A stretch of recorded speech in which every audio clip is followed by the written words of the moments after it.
Hi everybody, it's Stefan Molyneux from Freedomain Radio. Hope you're doing very well. This is my thoughts, as people have asked me, on the Assange case and Wikileaks. Let me read you a quote. This guy should be in jail for the rest of his life. He is an enemy of the United States, actively endangering people, and he's going to get a lot of folks killed. I think that's a despicable act, and we should treat him as an enemy combatant and as an absolute enemy of the United States. Now, is this, say, the administration that began illegal wars in Afghanistan and Iraq, that invaded Afghanistan even after the Taliban offered to hand over Osama bin Laden if the US could provide a shred of proof that he'd been involved in 9/11? The administration is claiming that the Wikileaks revelations about diplomatic spats are endangering people because, you see, the administration of the United States is so desperately concerned with the safety of people that they don't have 700 plus military bases overseas. They don't have foreign illegal wars, war crimes going on. They were so genuinely enraged and upset, as you remember, all of the talking heads and the political figures when the revelations came out about the authorization of torture, the implementation of torture, what is called double clicking in the military, which is shooting the wounded, a direct violation of the Geneva Convention, which carries the death penalty in US law. Remember how concerned they were about that? Oh, how about how concerned they are, these people who are very concerned that people not be put in danger. How concerned are they about the drug war and the degree to which millions of people are being thrown in jail for innocuous non-crimes? Because they're all about, you see, making people safe. How concerned are they for the next generation, who they're heaping trillions of dollars of debt on? Because they're all about, you see, keeping people safe and protected. This is a hit that is being called for on Julian Assange for these revelations. That was Newt Gingrich, of course. Glenn Beck said that Julian Assange should be tried for treason and executed. Mike Huckabee said, quote, "Whoever in our government leaked that information is guilty of treason, and I think anything less than execution is too kind a penalty." Bill O'Reilly said leakers are traitors who should be executed or put in prison for life. Dianne Feinstein, senator, says prosecute Assange under the Espionage Act, which has never been used against a third party and was actually created in World War I when lots of people, including Eugene Debs, the socialist leader, were thrown in jail for protesting World War I. Sarah Palin said to target WikiLeaks Julian Assange like the Taliban. Peter King, congressman, wants WikiLeaks designated a terrorist organization. A terrorist organization. So the people who are actually doing what WikiLeaks is revealing, they're not the terrorists. It's only people pointing out or revealing what they're doing who are the terrorists, right? So it's not the murderer who's the murderer. It's the witness who reports them to the police who is the murderer. Madness. You couldn't make this stuff up. Eric Bolling of Fox News, Assange should be put in jail or hanged in a public forum. Wayne Simmons of Fox News calls WikiLeaks a terrorist organization. Lieutenant Colonel Ralph Peters of Fox News, I would execute leakers. Liz Cheney, daughter of Dick Cheney, said Obama should shut down WikiLeaks and prosecute Julian Assange. For what? Under the First Amendment, he is free to publish the information that he received. He's not the thief. And are they going to prosecute every single news organization, of which there are hundreds, who published all of these revelations? Mike Rogers, congressman, calls for treason charges and execution. Rush Limbaugh, back in the old days when men were men and countries were countries, this guy would die of lead poisoning from a bullet in the brain. Tough guy. Get on the goddamn treadmill.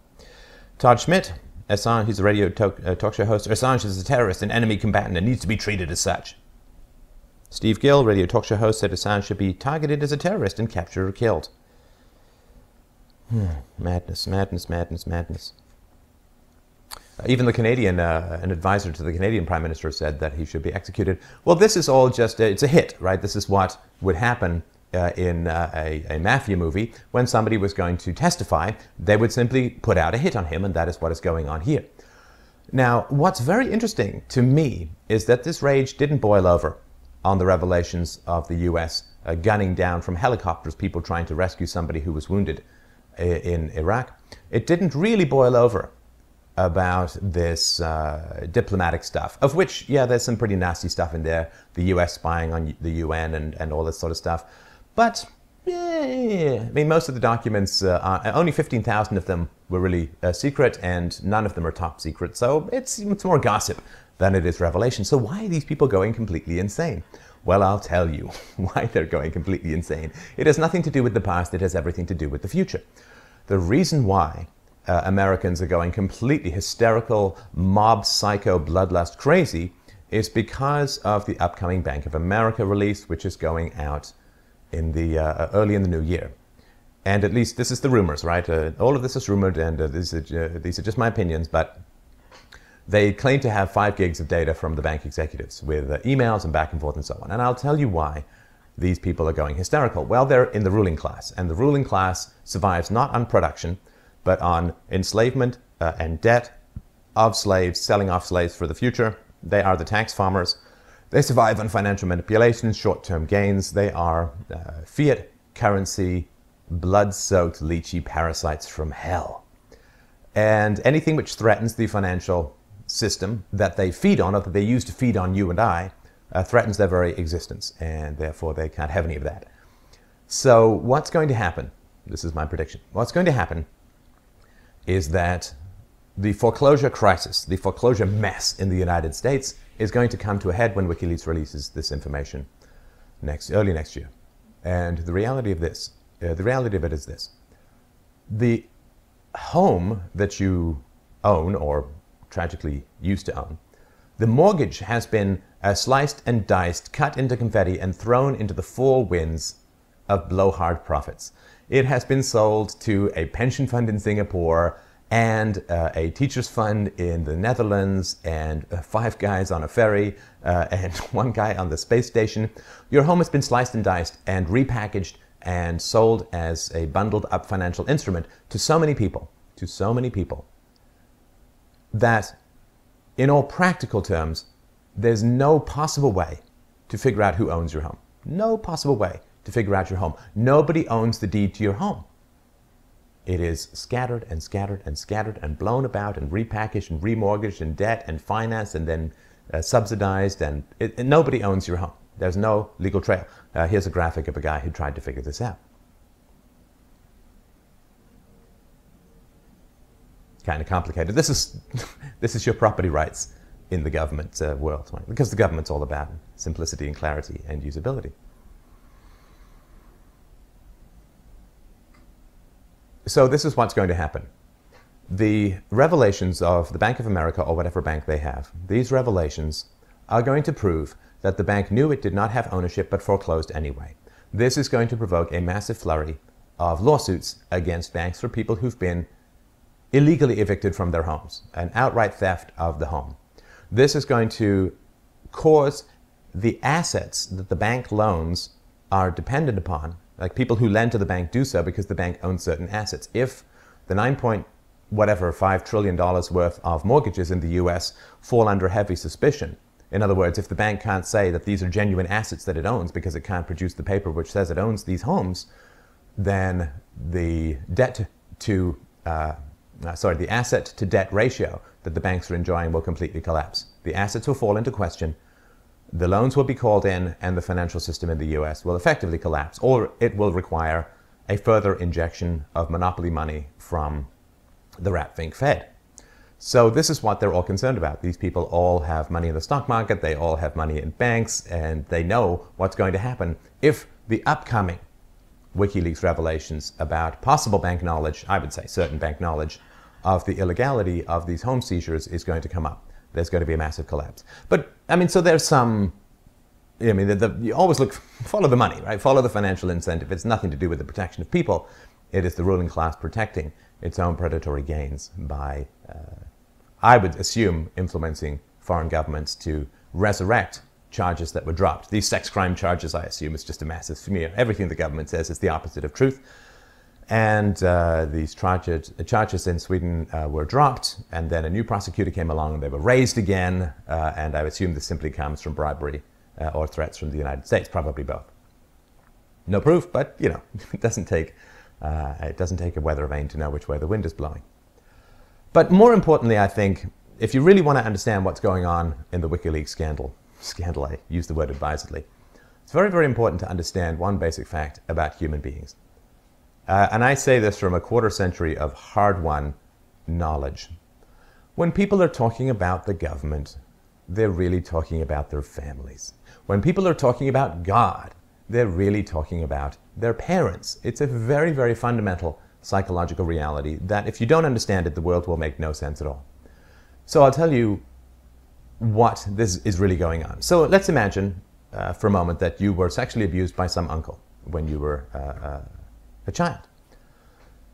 And then one Thanksgiving dinner or one Christmas dinner, you put your knife and fork down. Everybody's sitting there, your uncle included, sitting across from you. You put your knife and fork down, you clear your throat and you say, listen, I have something that I need to say. Uncle Joe here sexually molested me for years when I was a child.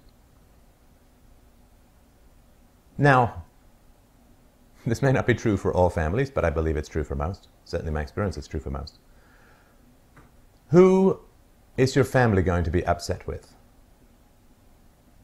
The person who committed the crimes in the family or the person who has revealed them? I don't think you have to look very hard in your heart to find the answer to that question. That almost all families, in my experience, will be upset with the person who has revealed the crimes, not with the crimes themselves. It's tragic, it's awful, it's hypocritical, it's vile, it's cowardly, it's wretched, and it's virtually inevitable. When you rip the mask off the feral snake face of power, it is the person who rips the mask off that people get mad at. Humanity inevitably shoots the messenger, and we're trained to do so. Because if we don't attack each other, those who are in power can't stay in power. It's the basic reality of power. You have to get the slaves to attack each other. You have to get the livestock to attack each other for daring to breathe the word farm in order to continue to farm them, because we are livestock for our ruling masters, and we can't call them by their proper names. We can't call each other by our proper names, because it is the person who identifies the evil who is labeled evil, not the evildoers. That's inevitable in human society. So all of these people are doing, all of these fine fucking Christians, all of these fine Christians calling for a hit on a man who has published some information about their doings. All of these fine Christians. I've scoured the web in vain to try and find any Christian leaders who are condemning these fine, upstanding Christians for calling on the murder of a foreign third-party national. Because you're supposed to love your enemies according to Christ, right? Haven't seen one condemnation. Maybe they're out there, maybe I haven't seen them. These fine Christians, this family, this mob, this pyramid of organized crime, breaking out the pitchforks and the brands and the hanging noose for a good old-fashioned lynching. It is pitiful, it is tragic, ferociously immoral. And until we see the true crimes of those who rule us, inevitable.